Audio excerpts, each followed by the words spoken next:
Well, it answered the question to a degree and brings, I think, a natural follow-up question, which is how more concretely or descriptively have we been asleep, not just in the United States, but as a global family? How have we been asleep? Um, you, you have been asleep in that there come these cycles of oppression and all the shuns, the repression, oppression, depression of people, uh, and that's a power struggle that happens in the world at large, and of course, we want to keep it in some ways to the United States. Um, and this power struggle has been going on for a long time. This oppression has been going on for a long time, and so what we're seeing is people are tired of it. People, and we got a little bit of an awakening taste of that with your President Obama, and then it was like, whoa, all the oppressors said, well, we're not having any of that. We need to tamp that back down. We cannot have people awake and free um, and and experiencing equality. That's unacceptable. So they came out and have now said, yeah, we're not putting up with that. And so they have hopped on their ruckus train to try to tamp this back down. Does that make sense? Mm-hmm. Did that answer that? Yes. So going from being relatively asleep and having or going through this cathartic reawakening, what is it that we can expect to see as part of this reawakening? And will it continue to get darker for a period of time before it gets lighter? Yes. Okay. So we're going to start with the latter part of that, which is yes, it is going to get darker. And that is the ultimate power struggle that people experience when they don't want to have equality. Here's my toy, I'm playing with it, I don't want to share it with you. And so that's what's going on.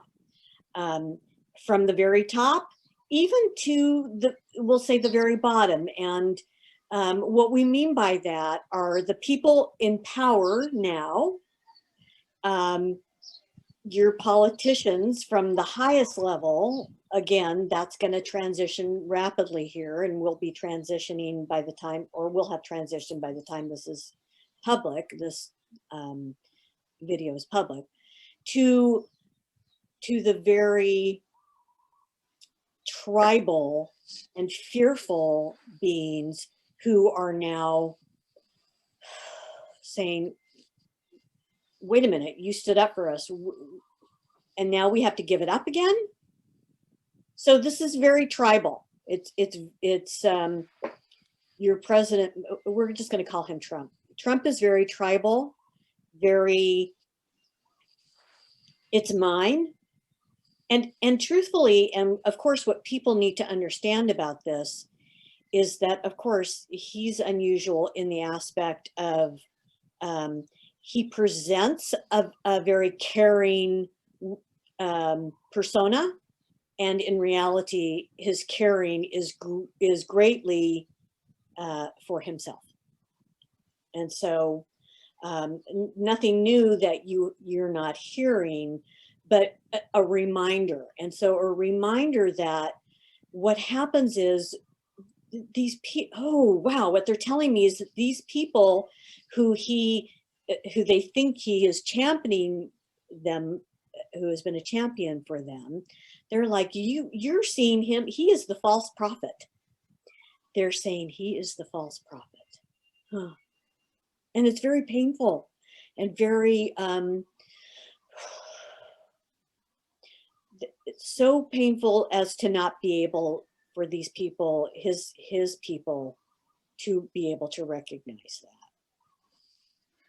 So the darkness will continue because they can't, his followers cannot accept that. They want to see others, the others, else, them over there, anybody but us as the bad people. However, as time goes on, and we feel like about a 6-month period of readjustment is ahead. And as that readjustment period happens, a lot of this will simmer down. Not all of it. His true believers will remain his true believers, and nobody gives up their cult leader or their prophet easily. And so those people who really see Mr. Trump as their true believer and as their true prophet and leader will continue to experience that, and will continue to try to fight for him to be in power. But that's done. His power is done.